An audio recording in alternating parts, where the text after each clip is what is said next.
Hey everybody, Nick here, and today I got a quick review that's, well, very anticipated, at least by me, and that's of this little guy right here. This is the Grimsmo Knives Saga Pen, one of the very, very early ones, 0006. And first off, though, before I go any further, I want to thank my buddy Sid for sending this guy along as a quick loader.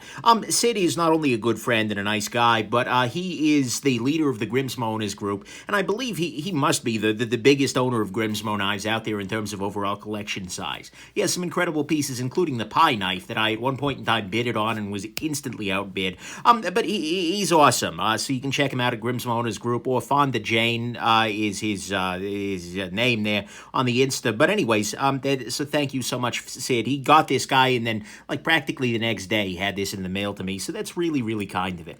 Next thing, let's do a size comparison real quick. Here it is against the Grimsmo Knives Rask up top and the Norseman on the bottom here. So you can see that blade length wise, one of these is a pen. So there you go. Next thing, if we compare this against other pens, probably more useful. Here it is against the standard Bic click stick sort of pen. So you can see it actually is coming in a fair amount smaller than that. Here it is against the Pocket Jotter, which is one of my favorite everyday carry pens, and actually takes the same refill as this guy. So you can see, again, it's a little bit smaller, although it's relatively thick. Here it is against my very favorite everyday carry pen at this point. This is the Urban Survival Gear Tie Scribe Bolt. And then here it is against the Pilot G2, which is a really, really nice choice for everyday carry pens. So, there you go. And then finally, a quick note. This is going to be a quick review in my parlance, and that's for two reasons. First off, I haven't had all that much time to carry this guy. My schedule's a little compressed at the moment, so I wasn't able to give this all that much love. But more importantly, and actually the reason why I didn't wait for a longer, is because this is a very, very early model. This is, number 6 out of God knows how many they're going to make of these, and that's a thing.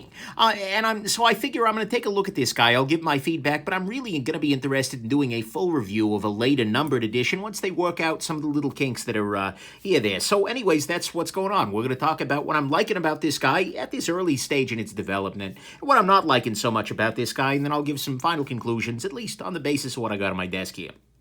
So, on the good side, first off, the size on this guy is great. Look, pardon me. I got smaller hands than most. We know this.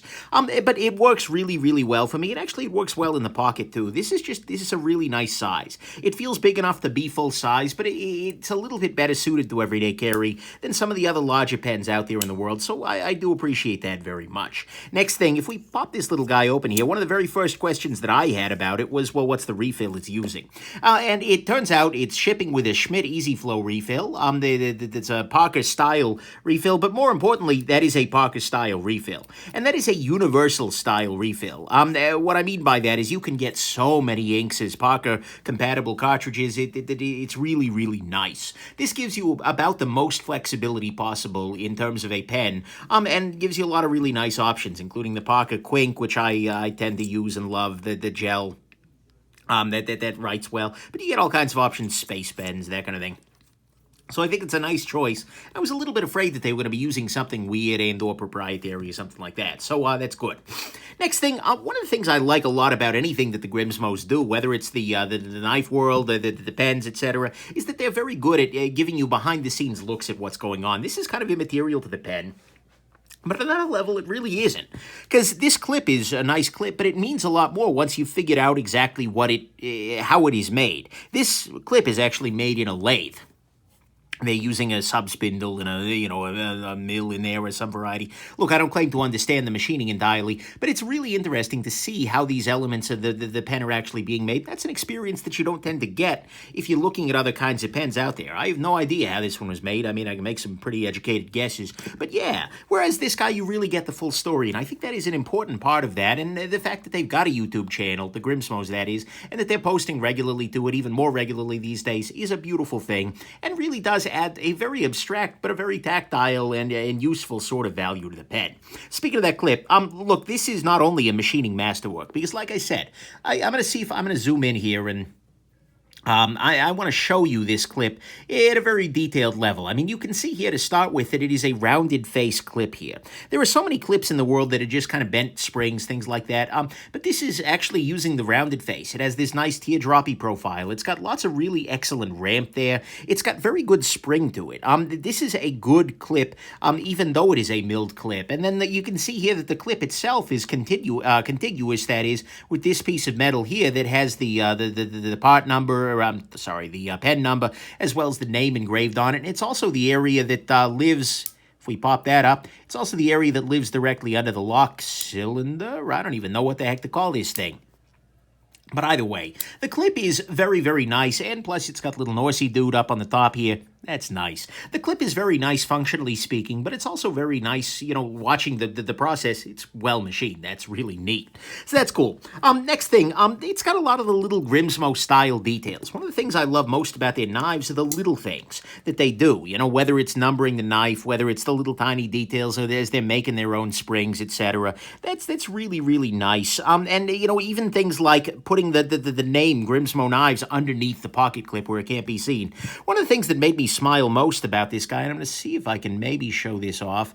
There it is. It's going to be hard to picture from the camera. Oh, there we go. I think I can get it. You can see right underneath there, Grimsmo Knives 2018. It's hard to see, and it's probably hard to put in there, but it's really cool that they did. It's a nice callback to their knife lineup, and frankly, it is a very nice touch. There are a lot of other nice touches here. The knurling up on this top ring. Not only is that, you know, pretty, but it's also functional. Allows you to get this guy disengaged very, very easily. That's nice here. You get the little tiny dots at the top of the button here. Completely unnecessary, again, but really, really well done. Absolutely very nice. You get the, you know, the nice hourglasses, which I think this hourglass shape may actually be important to the locking mechanism, although I wasn't able to take it apart just because it's a brand new one, collector's piece, that kind of thing. Hoping to down the road.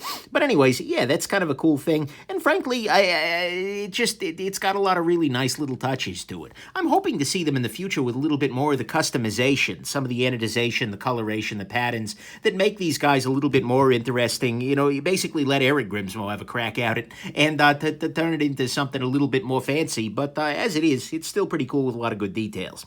Then finally, on the good side, not only, actually not quite finally, penultimately on the good side, this writes well. See, I'm going to write writes well here.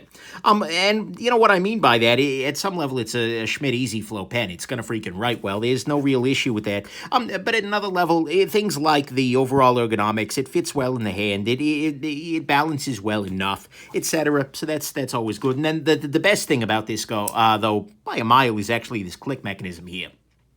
So it's unusual. When you press this guy in, see, watch. This little collar clicks upwards, and at that point, the pen is deployed. It's pressing down into there. When you then pull this collar back downwards, this part is able to pop back out of there. I hope one of these days in one of their videos, they'll do an explanation of how that actually works, because I think it's really cool. But more importantly to me, very, very seldom do you see a brand new solution for a clicky pen. Usually pen clickers are bought in bulk, and companies like, let's see here, Keras Customs, a bunch of other people end up buying like Schmidt caps, basically, for their pen that include that little clicker mechanism built in there. And honestly, it's really neat. It's very Grimsmo that they went ahead and they decided, you know what, screw it, we're going to make our own. That's cool, and I got to support that. But more importantly, I got to say, it feels very nice. It has a great action. Now, that's a weird thing. If you're coming from the pen world, that's kind of a strange thing to say. But in the knife world, we talk a lot about the action, the nice positive feeling that you get of this guy. Because here there's like you press down, and then when you press past the point, there's a very nice clean detent. It kind of snaps into place. And then when you pop this guy loose, same thing. You can move it a little bit, but then finally, boom, pops out of there. Very, very satisfying. Feels really nice. Honestly, I could sit here and I could do this for hours. And really enrage my boss, my coworkers, my wife. I could do a lot of enraging with this pen, and I would enjoy every minute of it because that's got a really nice mechanism. And so to me, that's probably the best thing about this guy is that it has this brand new click mechanism, which, as far as I know, has not appeared in any other pen anywhere, which is also happens to be very satisfying and very easy and reasonable to use. Pulling this guy down is very easy. You can do it with one finger because of that knurling on there. it's a great mechanism. So to me, all of that is what I'm loving about this pen here, is that it's got this click mechanism that they did themselves. It has a bunch of little Grimsmo details, which are great. The clip itself is great, both from a machining standpoint and functionally speaking. The texturing on it is good. It offers us a behind-the-scenes look via the YouTube channel, and then it uses a universal refill at a very, very nice size. There are some things I'm not digging, though. To start with, I was just praising this click mechanism. It's great. It works well, but the problem is I've been using this not very long, and in fact, this pen hasn't existed all that long. So one thing I'm a little concerned about is longevity, robustness, long-term grit tolerance, things like that. I have no reason to believe it's going to be a problem, and I very much hope John Grimsmo, Eric Grimsmo, they're smart guys. I'm very much hoping that it's not going to be a problem, but I'd be very curious to see how this handles dust and gunk, and, they're at a machine shop. It must be okay, I guess, but still, it's very untested. And right now, it does not appear to be disassemblable. I saw a Facebook post by one of the employees there, because they now got more than just John and Eric, which is kind of weird.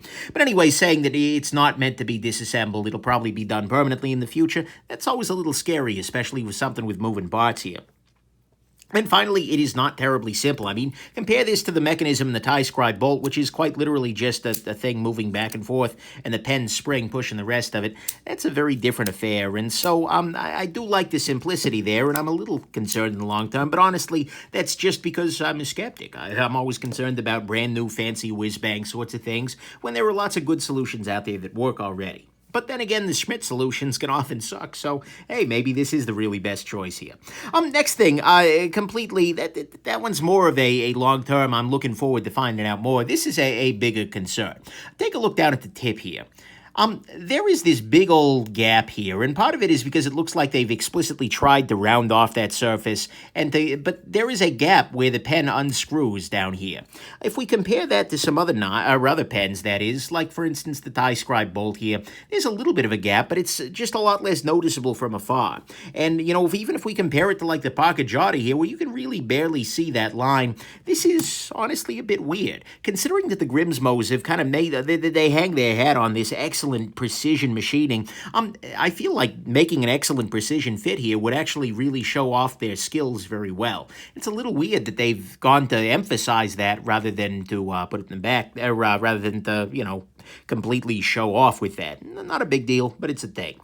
Next thing, this guy is, the clip on this guy, although it's very nice and it works very well, I'm a little afraid of what's going to happen if you bend this guy accidentally. If your pen clip catches on something in your pocket and it springs the clip, it kind of breaks it up there, moves it up there. Because there's not a straightforward way to take the clip around, to flip the clip around and turn it or something like that so you can then rebend it back into position, I'm a little concerned about that. Hopefully there's a method to do that, and hopefully the Grimsmos will stand by, because after all, you can ship a pen to Canada, no problem. That's a reference to knives and flippers and stupid laws in Canada making warranty work tough, but still, that's something I'm a little concerned about there. And actually, the other thing I'll highlight is that the clip on this guy here, I'll zoom out a little bit, the clip on this specific pen actually feels like it's a little tweaked to one side. It's by a very, very small margin, but it just doesn't seem like it lines up exactly with the pen. As we kind of look at it head on here, it's a little bit off to one side. Little detail, and I'm sure it's something that'll work out in the future. I get the impression they were just trying to crank these out for Blade. But yeah, and note that a lot of these things are nitpicky, but at this kind of a price point, I think I'm allowed to nitpick. Next thing, this is a kind of rattly pen. Here, listen. You can hear a lot of the rattling in there. Part of that's the refill rattling around, part of it's the spring.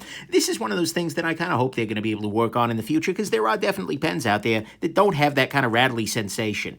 Not a big deal, but it's a thing. Next thing, the balance on this guy is actually a little bit far back for my taste. It balances well right about here, and so for me, it always feels like it's just a little bit tippy in the back there. And in fact, I handed this to the wife and said, hey, wife, what do you think of this? And that was the first thing she actually commented on, was that the balance on this guy felt a little bit far back than what she's used to there. I also commented on these guys, but we'll get there in a second here. So the balance is something that I'm not super loving. You can tell that this mechanism is complex, and more importantly, that it's heavy, and that does have an effect on things and how this is going. Then finally, the logos, actually, not quite finally, penultimately, the logos around the tip are a little bit much. Honestly, I know that you guys love your brand. I know that you love the logo. That's very clear, but this really makes this feel a lot cheaper than I think it actually would. If these logos weren't here, I feel like this would feel like a much classier pen, and especially given that it's got the Grimsmo Knives branding right here on the clip. This to me just feels excessive, especially with the knives. I really, really hope that that becomes optional later on, or that it just goes away. Because although it's definitely giving a little bit of traction down here, honestly, it's really not doing it for me. It makes the pen a lot less attractive than it would have otherwise been, and I wouldn't buy one with those guys on there. It just doesn't do it for me really at all. Then finally, the worst thing about this pen is the price point. These were going for $250 at Blade Show. Now, look, I asked John about this on the Instagram. He said, well, actually, that price may get tweaked up and down as we do proper costing and time analysis. So that means that there is a chance that this price is going to go down. But the thing is, that price needs to go down a little bit, because this needs to drop if they're expecting to sell many, if any, of these guys outside their core market of fans. I mean, they absolutely have a cult following in the knife world, and I'm probably in that cult. Let's be real here. But the thing is, Grimsmo Knives doesn't mean a damn thing in the pen world. And so if they're just selling a Parker refill pen for $250, even with a cool clicking mechanism, they're really, really going to have to earn every cent of that, or ideally drop that price down a little bit. So I'm really, really hoping that they're able to work on that price and bring it back down as they start to recoup some of their R&D costs. Mind you, their other products have been going up lately, but I'm hoping that the hype-related pricing will disappear there. And so, yeah, the price on this guy is very high, and that to me is the bad, is that the price point is high. These logos around the tip, honestly, just really turned me off. I dislike them a lot. It has the balance a little bit far back. It's a little bit on the rattly side, not terrible. The clip can be a little hard to rebend if tweaked, because I don't see a way to flip it around there. I'd love to see a little bit of a tighter join at the tip here, so you don't have that obvious line there. And I'd like to see some long-term data on the click mechanism, but for now, I think it's probably going to be fine. It looks pretty good. And again, that's something they can explain and talk about in the future on their channel there.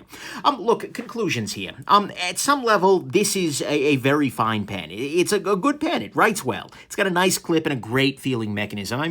This does feel very nice. I like this mechanism a lot, and it is definitely a step above, your Parker Jada mechanism, that kind of thing, or even the Schmidt sorts of mechanisms that you get on a bunch of other sorts of pens. And so I love the mechanism very much. But it is also a very complex pen. It's also, in terms of the mechanism, it's a little bit rattly. The balance isn't great to me. It is way overly branded, guys. Come on. And it is very, very, very expensive. The thing is, all of those things that I just described can absolutely be worked on. And more importantly, I want to highlight again that this is the earliest of the early batch. This is from the very first batch made available to the public at the Blade Show 2018. And so, if looking at the early Norseman is any sort of indication, if you hold up a Norseman number 8 next to a Norseman number 800, the world is entirely different. The pattern was there, the basic ideas were there, and the Norseman number 8 was probably, it was a fine knife, but at the same time, I've got a video on the Tale of Two Norsemen where I talk about some of the changes. Where the Grimsmos really excel is with that kind of obsessive, iterative improvement kind of thing. And so I kind of suspect that these first couple of pens here are going to seem really primitive in a couple of years, and hopefully they're going to make a bunch of these kinds of fixes. And that's, like I said, part of the reason I'm not spending days and days on this. But the thing is, ultimately, there is a lot of room for the kinds of obsessive tweaking that make the Norseman so damn good. And so my bigger feeling here is that, yeah, it is a fine pen, but ultimately what they're going to be selling in a month, a year, etc., is probably going to be very different. So, and I'm looking forward to doing a comparison. The thing, though, my final conclusions, as I've been thinking about this pen and carrying it and using it and manipulating it, I realized that this is 100% exactly what people were expecting out of this pen. It is a Grimsmo Knives pen, both for better and for worse.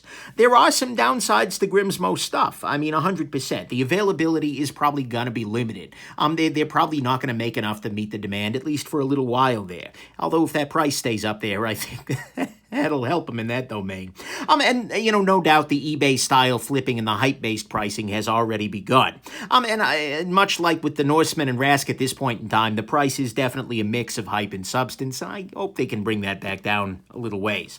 But the thing is, even though the Grimsmos have some downsides in their work, you also get some of the benefits. You get this kind of obsessively detailed machining on this pen. 100%. This is done by somebody who just loves machining and considers it an art form, both in the creation as well as the process. The result. That's really good. You also get this incredible action, which is very Grimsmo-like. I mean, there is a straight line to be drawn between and it's there, that's for sure. I never thought I'd say that about a pen, but if you're going to have a pen that's got the spiritual successor to the Norseman's action in terms of a pen clicky, that's absolutely a thing. But, the biggest thing that you're getting out of this, and out of, frankly, any Grimsmo product, is the story. That's kind of what makes the Grimsmo knives, I think, most special. They've got incredible actions, they've got those kinds of things, but the story is the big thing. You know who made it. You know what they've done. You know how they're doing it. They are masters of social media, particularly of YouTube, of turning their product production into both a learning experience for people as well as just a chance for people to go, wow, look, this is my pen and I know exactly what they did as they milled this out. That makes this a much better experience. And so having that story, that transparency, that knowledge of not just what the thing is, but how it's made is really cool, and it does add something to that. And so, that's on the plus side of it being a Grimsmo. You get all of that.